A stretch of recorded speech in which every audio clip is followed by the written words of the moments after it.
The afternoon sun cast long shadows over the quiet neighborhood street. Children played in the distance, their laughter light, carefree. Among them walked a little girl, no older than 10, with a small backpack bouncing lightly against her shoulders.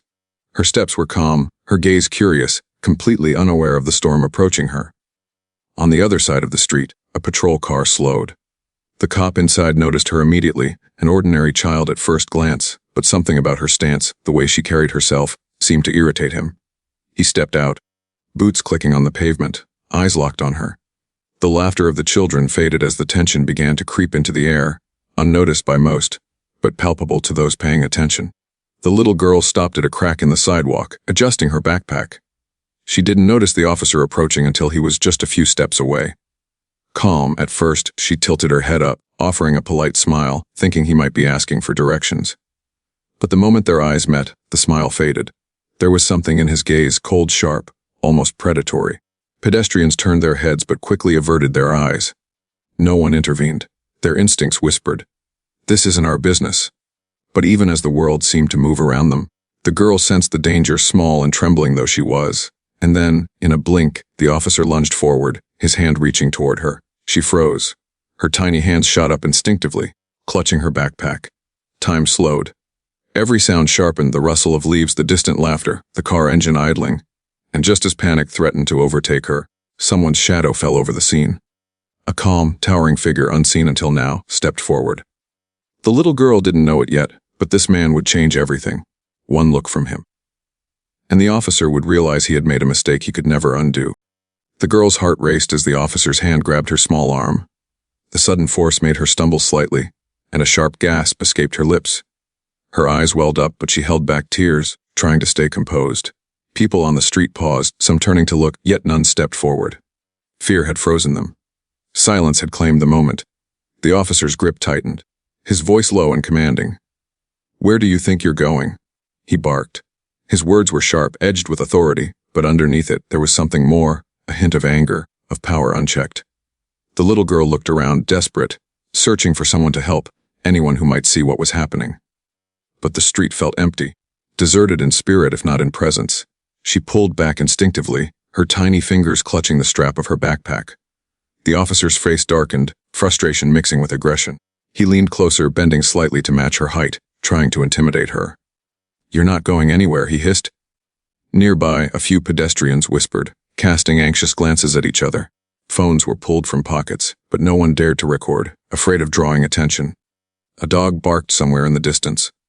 A car passed, its engine muffling the sounds for a moment. Time itself seemed to stretch.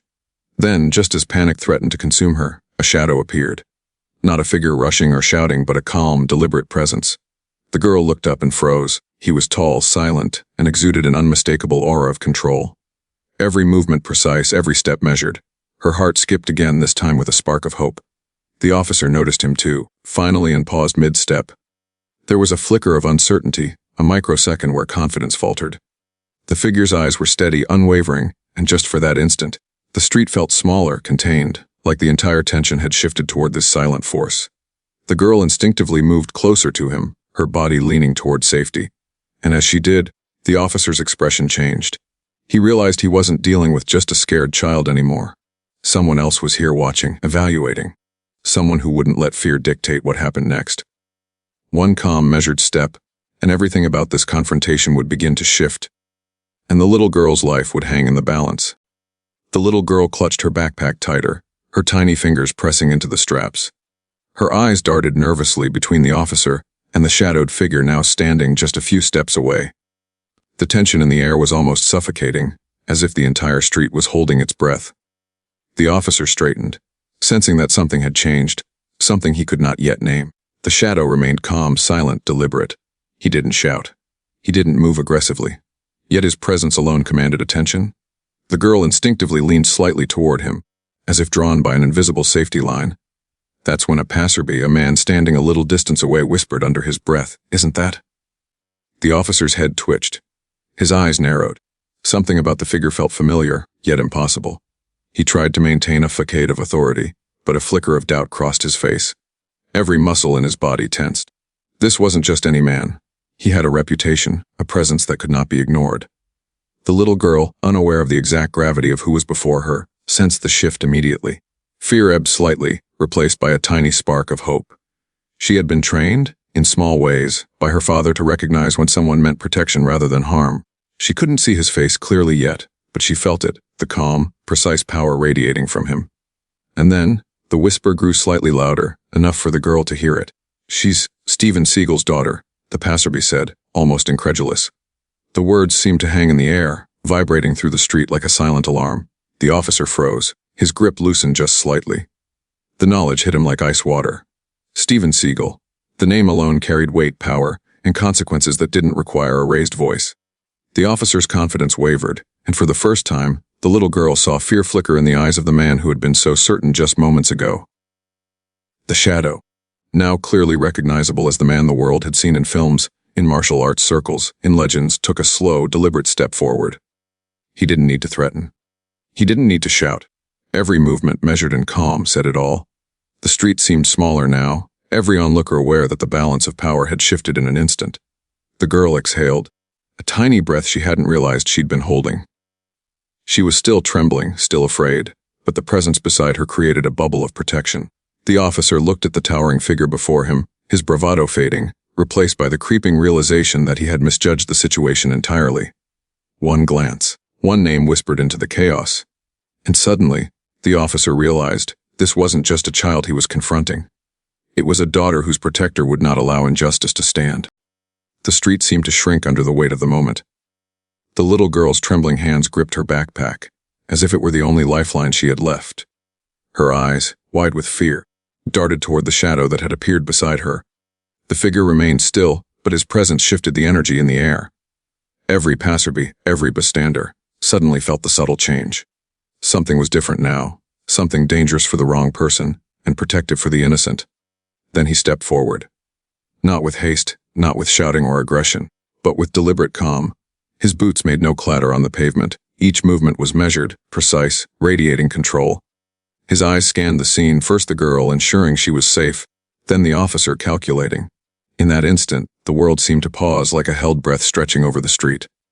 The officer's confidence wavered. The man's gaze, steady and unwavering, made him realize that he wasn't dealing with ordinary circumstances anymore. His bravado, moments ago so fierce and imposing, faltered. He opened his mouth to speak, to assert control, but no words came. The shadow didn't need to say anything. The air around him said it all. There was a calm authority there, an undeniable presence that didn't scream for respect but commanded it. The little girl instinctively moved a tiny step closer, her body leaning toward safety. She hadn't yet realized who this man was, but she felt it.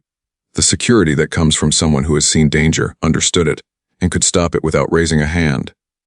A passerby whispered, loud enough for a few nearby people to hear, "That's Steven Seagal." The officer froze mid-step. Recognition hit him like ice. The stories he had heard, the legends, the films, the whispered tales of a man who didn't need to fight to command authority. It all crashed into reality. He realized in a heartbeat that this was no ordinary confrontation. His arrogance, his assumptions about fear and control, were already slipping through his fingers. Seagal's eyes were calm, unblinking. They assessed, measured, and silently warned. The officer's body language betrayed him. His fists clenched, his shoulders stiffened, and yet he could not move forward with his usual intimidation. Every instinct screamed caution. The crowd began to notice the shift. Pedestrians, once hesitant, whispered to one another, pulled out phones, and took note of the power dynamic that had changed in seconds. The girl, still gripping her bag, felt her fear ebb slightly. Here, beside this silent protector, she was not alone. Seagal finally spoke, his voice low but impossible to ignore. "Step back," he said. Each word calm, deliberate, heavy with authority. Not a shout, not a threat, but an unshakable command. The officer flinched, his facade cracking. He could see the certainty in Seagal's stance, the calm precision in his every motion. The air hung thick with tension. Onlookers held their breath.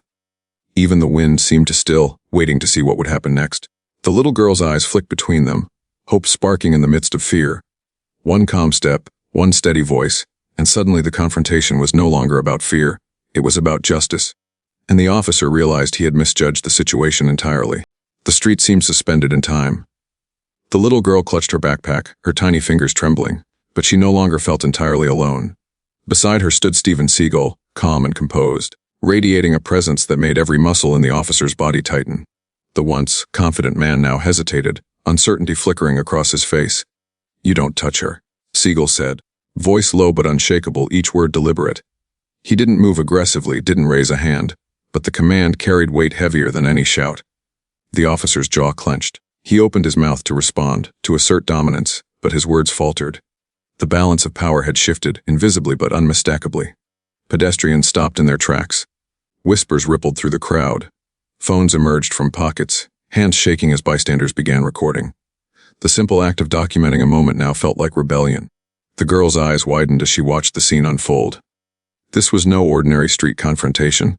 This was a lesson in fear and authority, played out silently, yet deafeningly clear. The officer stepped forward, attempting to regain control, his voice sharp. "Who do you think you are?" he demanded. The street seemed to shrink around him, his confident posture eroding with each passing second. Seagal didn't answer immediately. He simply held the man's gaze steady, unblinking, every second stretched, tension coiling tighter around the moment. "You're scaring her?" Seagal said, finally calm but precise. "And that ends now." The words weren't a threat, they were a fact. And in that moment, the officer realized that no bluff, no loud voice, no show of authority would override the silent power standing before him. Micro shifts happened all around. Bystanders leaned closer, curious, some ready to intervene if needed. The girl felt a wave of relief, her fear mingling with awe. She hadn't needed to know his name yet. She only needed to feel the safety his presence provided. The officer's face hardened, but his movements betrayed hesitation. He tried to assert himself again. "Step aside. This doesn't concern you." But Seagal's calm authority made the air itself feel like a barrier. "It does concern me," he replied evenly, "because someone has to stop this." The little girl peeked from behind him, her eyes flicking between the officer and her protector. The crowd held its collective breath, sensing the tipping point. Every bystander instinctively leaned in, watching the silent duel unfold. The officer's hands trembled slightly as he realized no one would look away this time. Cameras were trained, witnesses were alert, and for the first time, he understood his control, built on fear and intimidation, had evaporated in the presence of calm authority. The officer's last shred of arrogance wavered. One word, one glance, and the confrontation could go either way, but justice, for the first time, had a voice. The officer froze, caught between fear, disbelief, and the weight of the crowd's silent judgment. Every eye on the street now held him accountable. His once commanding voice had lost its edge. He opened his mouth, but no words could assert control against the calm presence that radiated from Steven Seagal. The little girl, still clutching her backpack, felt the tension around her slowly ease. Her chest, which had been tight with panic moments ago, began to expand with cautious relief. The man beside her, silent yet commanding, had shifted the balance entirely. She didn't need to understand his fame, his skills, or his reputation. She only knew that she was safe now. Seagal's gaze swept the street, ensuring that bystanders, pedestrians, and anyone within view understood what had transpired. His voice, when it came, was low and steady, a calm anchor amidst the storm. "No one touches someone they shouldn't," he said. The words weren't meant to intimidate. They were a lesson, spoken with authority that carried beyond threats. The officer tried to maintain some semblance of control, straightening his posture, attempting to hide the fear that now edged his eyes. "This isn't fair," he muttered. You can't control through fear." Seagal interrupted, voice unwavering. "Not when people are watching. Not when someone stands between the weak and harm." Every bystander absorbed the weight of the statement. Whispered confirmations emerged from the crowd, nods, quiet murmurs, even phones now recording every word, every micro movement, ensuring the moment could not be erased. The little girl's lips trembled as she finally spoke, her voice small but steady. "Hey, he hurt me?" The words had been trapped for so long, whispered in the dark, unheard. But now, with witnesses and a protector, they found light. The officer's face shifted. For the first time, his control had no foundation. Seagal gave her a reassuring nod. "You're safe now," he said, placing a subtle hand near her shoulder, not aggressive, just present, protective. "And you did what was hardest, you spoke up." The crowd began to murmur louder, validation and moral support spreading like wildfire.